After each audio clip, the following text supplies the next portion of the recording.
People seem to, they have to be very clear about one thing, and I'm glad that this was pointed out in my reading. The link between conceiving ethnic genocide, which is a major, major crime, okay, and lying to one's boss about a coworker, there's a common link there, and the common link is a lack of conscience. Mm-hmm. So a lack of conscience can cause a person to do something that maybe a lot of people would think is a small, minor thing, but also can create this bigger, wider, darker evil. Yeah, and I think the American people, it's not that individually they have no conscience, it's that their conscience has been so twisted and distorted. Corrupted. By conversive thinking, by paramoralism. I mean, people who beat the child to death because they believe it's demon-possessed, they are acting based on their conscience, but their conscience has been completely twisted and distorted. So, and most people, when they belong to any group, even a larger group such as a society, they tend to look around. The Kitty Genovese case is a good example. 30-some people stood and watched this woman be murdered, and nobody did a thing. That's because right. They kept looking at each other to see what the other was going to do. Was somebody else going to do something before any of them would take action? And they evaluated their own behavior based on what they saw these other people doing or not doing. Right, and it's good that this is pointed out too in this book, that conscience sometimes is a handicap because the psychos get away with a lot of the things they do because people with conscience don't want to confront them. Yeah, because they're afraid they're going to hurt them or they're going to hurt their feelings, and this is based on the fact that we've all been programmed to believe that people only exhibit problem behavior when they're troubled, when they're anxious or they have some problem. We've been taught that people are only aggressive when they're attacked in some way. This is part of the psychopathic reality that has been imposed on us. Mm-hmm. So even when our instincts tell us that somebody is attacking us because they are evil for no good reason, we don't readily accept that notion. We start to wonder what's bothering them. What made them feel bad? Like they didn't mean it, right? Was their toast burned or something? And then people of conscience also turn that on themselves. What did I say? What did I do to hurt them? And we almost never think that they are being aggressive, they are being manipulative, mm-hmm. whatever, simply because they want to get their way to gain control over us or in some way manipulate us. We are programmed to not think that. Well, of course, I was raised to think that all people are inherently good and that everybody has a conscience, but it turns out it's the exact opposite. These people are a different type of human being. They have no guilt. They feel no remorse, no sense of concern for others, no struggles with shame, no sense of responsibility, no empathy. And love, they're not able to love. Love comes bundled in conscience, right? For them, love is hunger for something. Money, sex, power. Uh-huh.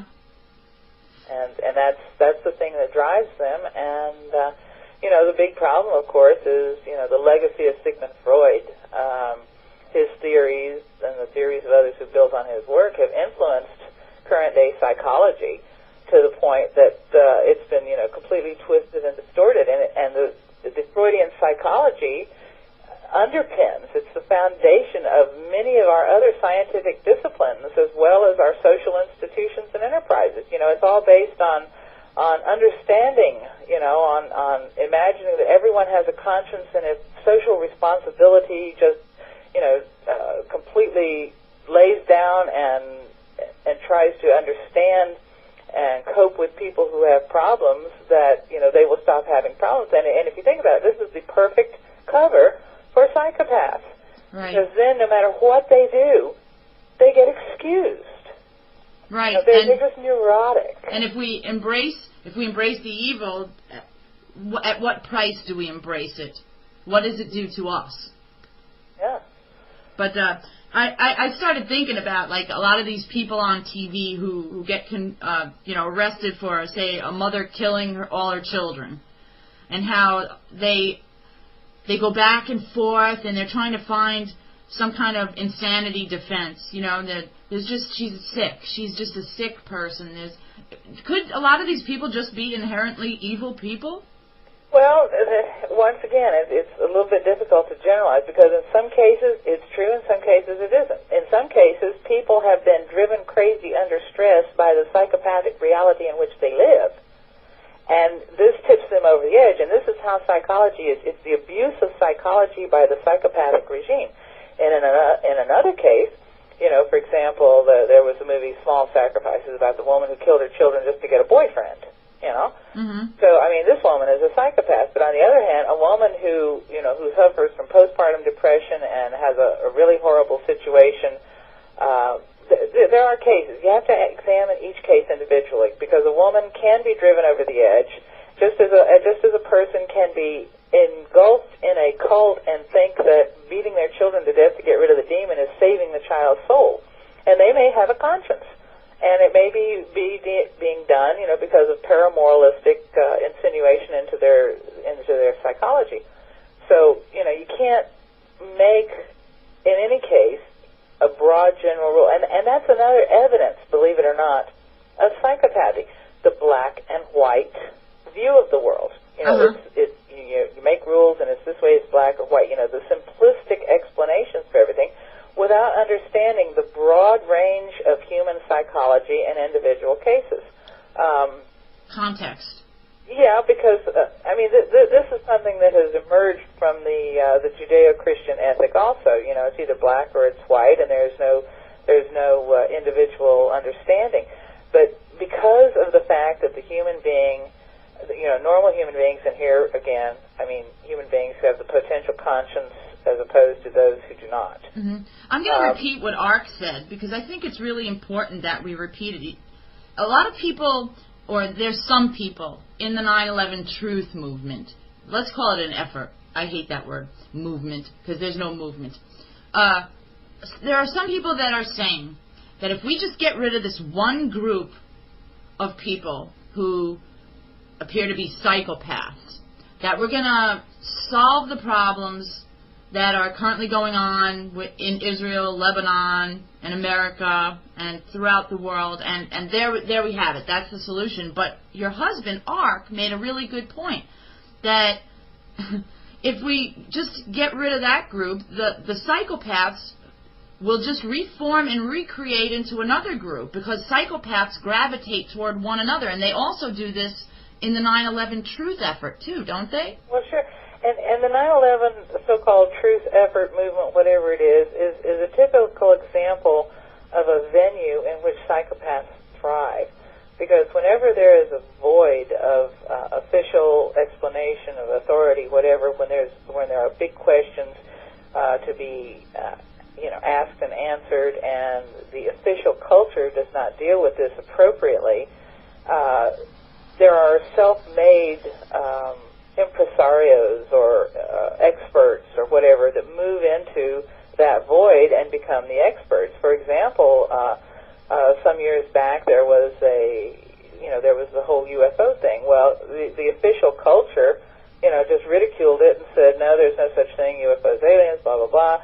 So this gave an opportunity for, hundreds, if not thousands of people, to move into position and to become so-called UFO experts and authorities in that field. The same exact situation, and that's a really good study in order to understand the 9/11 truth movement. If you really understand what happened to so-called, UFO investigation, you can see the exact same thing with 9/11.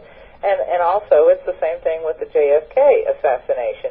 Whenever there is an obvious lie being told by the official culture, the powers that be, or whatever, and they do not deal with the real pressing questions, they do not deal with the obvious discrepancies, and then they ridicule anybody who tries to do it, you have this huge gap where psychopaths can move in and become, the so-called experts, because the primary driving thing about a psychopath is gaining power over others, and all kinds of people who are born with the psychopathic genes, and do not think for a moment it's not genetic. It is a genetic condition.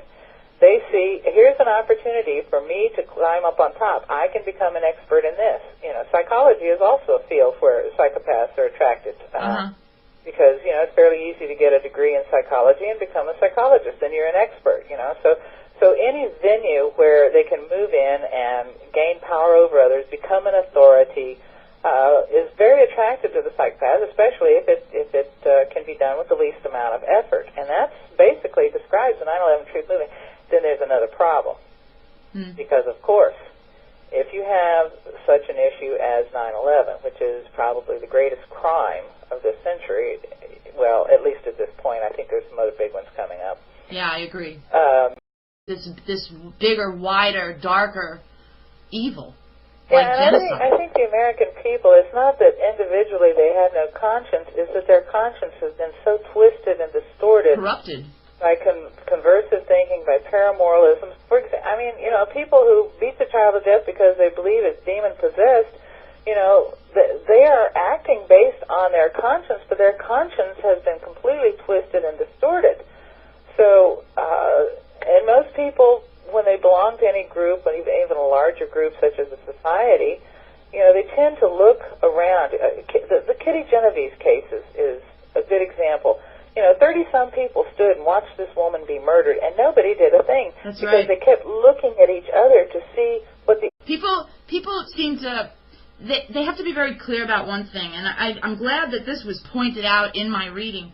The link between conceiving ethnic genocide, which is a major, major crime, okay, and lying to one's boss about a coworker, there's a common link there, and the common link is a lack of conscience. So a lack of conscience can cause a person to do something that maybe a lot of people would think is a small, minor thing, but also can create